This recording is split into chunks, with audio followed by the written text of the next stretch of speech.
जब तक इनका मुहासबा नहीं होगा ये कटहरे में नहीं आएंगे। छोड़ दें इन चोरों को, हम बिजली फ्री दे देंगे इनको।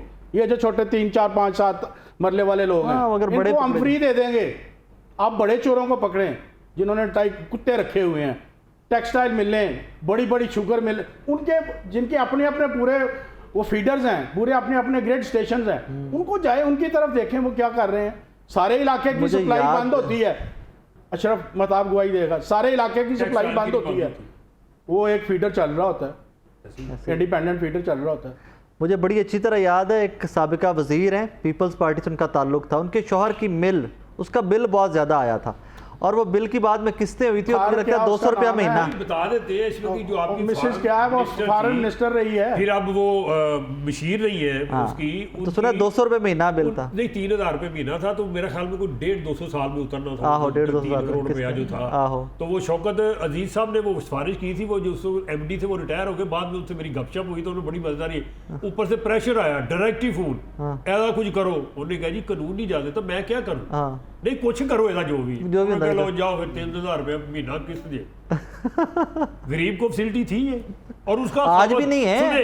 ये किस्तें कराने के बावजूद उसका खामद उससे एहतजाज में शामिल था, जिसमें वो उसी के खिलाफ एहतजाज किया था टेक्सटाइल वालों ने।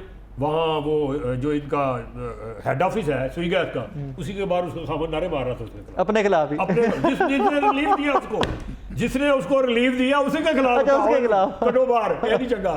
खुदा दा खौफ नहीं है यार, इन्होंने लोगों को पता नहीं किवें अगे आ जाते हैं, किवें सियासतदान इन्होंने ले आते हैं अगे, एडे एडे मुजरम, एडे एडे करप्ट लोग यार, खुदा दी कसमें रोना आता है इनकी दास्तानें सुनते अपनी हालत पे रोना आता है, वही अपनी हालत पे आता है कि हम कुछ कर नहीं सकते। जैसे आपने कहा ना, ये भाई ने भी कहा, इधर भी कहा जी मैं तो कुछ इख्तियार नहीं, मैं नहीं कुछ कर सकता। तो जिसके पास इख्तियार है वो करने लगा है कुछ, क्योंकि हम लोग डंडे के हकदार हैं। हाँ, वो बात करें, जरूर करें, हम उसके साथ अगर वो करेगा बिल्कुल तो पूरी कौम एक यकजुबान। पहले इलेक्शन नहीं, एक्शन चाहिए, एक्शन हो जाए फिर इंतखाब। ये 2 नारे अब अवाम के कन्वर्ट हो गए उस तरफ, ये मैं आपको बता रहा हूं। अगर ऐसे ये कर दिया, अगले 1.5-2 महीने में कोई रिलीफ मिलता हुआ नजर आ गया, रिलीफ तो अशरफ साहब इससे मिलेगा नहीं, लेकिन एहतसाब हो सकता है, एहतसाब हो सकता है, रिलीफ नहीं मिल सकता। रिलीफ मिलेगा, क्या कहते हैं आप? 15 अरब रुपया आपने IMF को भेजा कि ये हम किस्तें करने लगे तो हमें रिलीफ, हमें इजाजत दे, उसने कहा नहीं देनी। 600 अरब की बिजली चोरी होती है, अब 2 महीने 25% बिजली रिकवर कर ले, वो 125 अरब बनता है। 15 कहाँ 125 अरब, जब 125 अरब रुपया इनके ऊपर पड़ेगा, बिल देंगे तो वो जाएगा ना उधर खजाने को, रिकवरी बेहतर होगी ना, तो रिलीफ क्यों नहीं मिलेगा? मुझे ये बताएं। वो आपका जो सर्कुलर डेट जो इस वक्त 2631 रुपये पे पहुंचा हुआ है, वो कम क्यों नहीं होगा? जब ये बिल नहीं देंगे, सरकारी बैंक में बिल जैसे बकाया जहाज नहीं देंगे, तो गरीब पे ऊपर सारा बोझ आएगा। अब ये बोझ कन्वर्ट करने की जरूरत। दूसरा, मायूसी नहीं है, मायूस नहीं होना आपने, इसलिए नहीं होना कि आपके जो नए, मैं तब तक मायूस हूं जब तक कि बहुत बड़े मगरमच्छ पकड़े नहीं जाते, तब तक मैं मायूस। आपके नए जो है वो मंसूबे लग रहे हैं, जो जारी भी है और मजीद लग रहे हैं, उसमें को तकरीबन 9000 साढ़े 9000 मेगावाट की बिजली अगले 5 साल में आने वाली है, आपकी सस्ती तरीन बिजली। उसमें क्या है आपके पास सामने दयाबिन बादशाह डैम है, 4500 मेगावाट है। सिंध थरकोल का दूसरा फेज शुरू हो रहा है, 1320 मेगावाट है। इसके बाद लैया में सोलर प्लांट लग रहा है। अच्छा, एक सेकंड रुके, ठीक है, ये बहुत अच्छी बात है जो आप कोट कर रहे हैं। हमारी जितनी कैपेसिटी है, जितनी हमारा इस्तेमाल जरूरत है ना, जितनी बिजली उतनी हमारे पास है नहीं। मैं बता रहा हूँ क्यों है, ये सारी मैं बता दूंगा, फिर आपको असल वजह बताऊंगा। 2016 के अंदर जो मुआहदे रिवाइज हुए थे 10 साल के लिए, वो 26 में खत्म भी होने हैं भाई, 27 में होते चले, 27 में। तो 27 में कोई बहुत ज्यादा साल नहीं, 4 साल है हमारे पास। तो उसके बाद ये सारे क्या मुआहदे खत्म हो जाएंगे, फिर ये बिजली सस्ती फिर रिन्यू करने हैं। कैसे करने हैं बताएं ना, जो हालात पहले खत्म होने लगे रिन्यू की भाई, जो हो गए। अब इसके बाद अगर करेंगे तो फिर ये सीधी आवाम उधर ही जाएगी, ये मैं आपको बता रहा हूँ जो करेगा। ये खतरनाक किस्म की सूरत हाल बन जानी है। ये सूरत हाल आपका दयाबिन बादशाह डैम, उसके बाद आपका दासू डैम, मोहम्मद डैम, ये बिल्कुल पीक पे है इस वक्त, बिल्कुल पीक पे जा रहे हैं।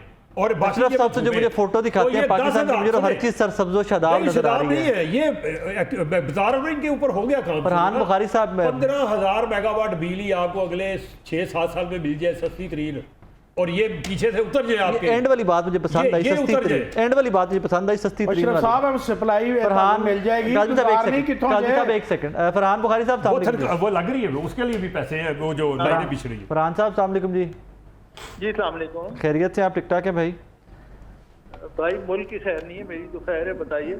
अच्छा, आप मुल्की की बात कर रहे हैं, कैसे खैर नहीं है? अल्लाह खैर करे। मईशत मईशत मईशत। ओके, लेकिन सर इसके ऊपर तो बड़ा एक्सटेंसिव किस्म का एक्शन हो रहा है। डॉलर नीचे आ गया, पेट्रोल जो इलीगल आ रहा था, तेल आ रहा था ईरान से, उसके ऊपर एक्शन हो रहा है। पेट्रोल पंप, सियासतदान, बड़े बड़े अफसरान, सुना है उनके खिलाफ क्रैकडाउन हो रहा है। इकोनॉमी को कैसे, और मतलब what is the need of the our?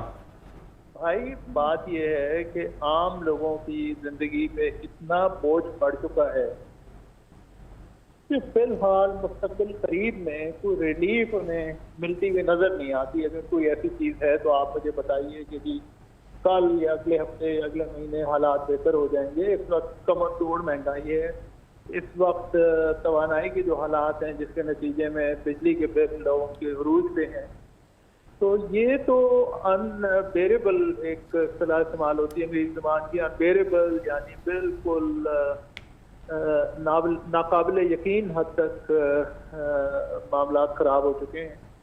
और ये दूसरी जो आप बातें कर रहे हैं इस्लाहात की, ये तो ठीक है, अच्छी बात है, एक सिमत का तयन तो करना चाहिए और बेहतर सिमत होनी चाहिए। और अगर बेहतर सिमत में पाकिस्तान जा रहा है तो फिर उसकी पजीराई भी होनी चाहिए, उसकी तारीफ भी होनी चाहिए। लेकिन मसला ये है कि ये तमाम की तमाम सूरत हाल एक तरफ जो आप फरमा रहे हैं, लेकिन ये कि इसका आम लोगों की जिंदगियों में फिलहाल मुस्तकबिल करीब में क्या असर पड़ेगा, क्या बेहतरी आएगी।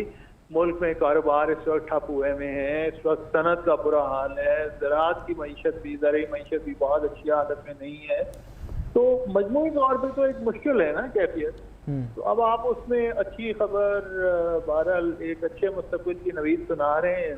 मैं बिल्कुल नहीं सुना रहा, मैं बिल्कुल नहीं सुना रहा। हम सिर्फ कैलकुलेट कर रहे हैं कि व्हाट आर द पॉसिबिलिटीज। मैं बिल्कुल नहीं कह रहा कि हालात एट वंस बदल जाने और कल सुबह, ये तो अशरफ मेहताब साहब स्टूडियो मेरे पास बैठे हैं तो वो बात कर रहे थे और मैंने, शायद आपने सुना नहीं, मैं यही कह रहा था जो अशरफ साहब पिक्चर दिखा रहे हैं, मुझे तो सर सब्ज़ो शादाब पाकिस्तान नजर आ रहा है, लेकिन है नहीं रियलिटी में। ऐसा क्या करे बताएं, इसी हाथ पे हाथ धरे बैठे रहे, क्या करें? अगर ये मेरी बात सुन लें, क्योंकि काफी देर तक हमने भी नहीं सुना जी, वो बात ये है कि इस वक्त तो इतनी बड़ी इमरजेंसी है जो कि पाकिस्तान की तारीख में अगर ये कहा जाए कि ऐसी इमरजेंसी हमने पहले कभी नहीं देखी, तो ये कोई मुबालगा आराई वाली बात नहीं होगी। अब इसका हल क्या है? इसका हल एक तो ये है कि इस वक्त जो डेवलपमेंट के नाम पे, तरक्याती कामों के नाम पे जितनी भी एलोकेशन बजट में हुई है, फौरन फ्रीज करके और इसका रिव्यू होना चाहिए। क्योंकि इस साल इलेक्शन साल के नतीजे में ये भी बहुत खदशा है कि कई आगे जो इरादे हैं ख़ास तौर पे डेवलपमेंट के नाम पे, वो उनके सियासी मकासद हैं। ऐसा नहीं होना चाहिए। और पैसे जहाँ जहाँ पे कोई ज़ाया होने का इम्कान है, उसे फौरन एक आनी हाथ बढ़ के, भारी हाथ के साथ उसे रोकना चाहिए। पाकिस्तान में तरक्याती कामों में माजी में हमने ये देखा है कि करप्शन भी बहुत हुई है। उसके पेश नज़र खदशात इस किस्म के हैं। और जितनी भी बचत हो, ये सारी की सारी बचत लोगों को रिलीफ फराहम करने के हवाले से देनी चाहिए। और ख़ास तौर पे ये जो तवानाई का बहरान है, जो कि बहुत संगीन कैफियत है, उस तरफ ये एक एक पैसा बचा के उस वक्त लगाना चाहिए, वरना पाकिस्तान में एक मुश्किल सूरत हाल मजीद मुश्किल हो जाएगी। चलिए, थैंक यू मेरे फरहान बुखारी साहब। यह साहब क्लोजिंग कमेंट प्लीज़ कोई।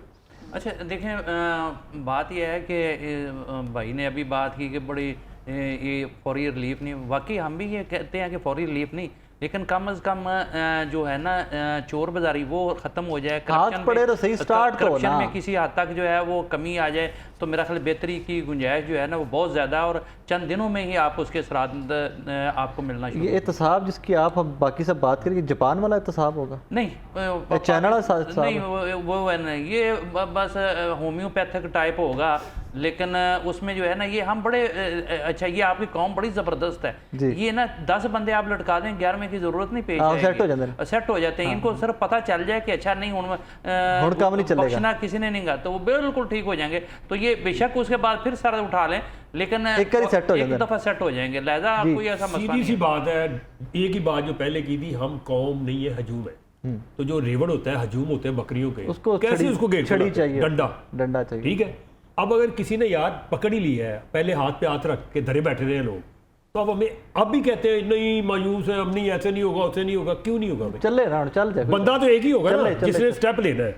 अगर उसने ले लिया तो हमें उसका हाथ मजबूत करना बिल्कुल ठीक है, चाहिए, साथ उसके है। पीछे खड़ा होना चाहिए, कौम पूरी को खड़ा होना चाहिए।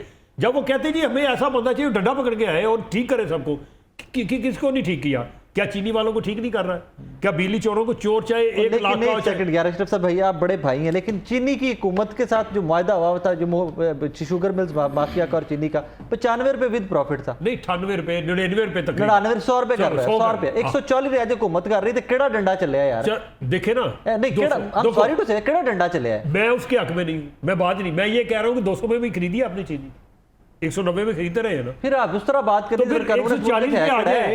अगर वो अक्रॉस दी बोर्ड दुकानों में मिलनी चाहिए, सिर्फ वो नहीं लाइनें लगा के आप गरीब को तदरीज करें, उसको 1-1 2-2 किलो छापर में डाल के चीनी से जूते भी मारे, उसको वो नहीं होना चाहिए।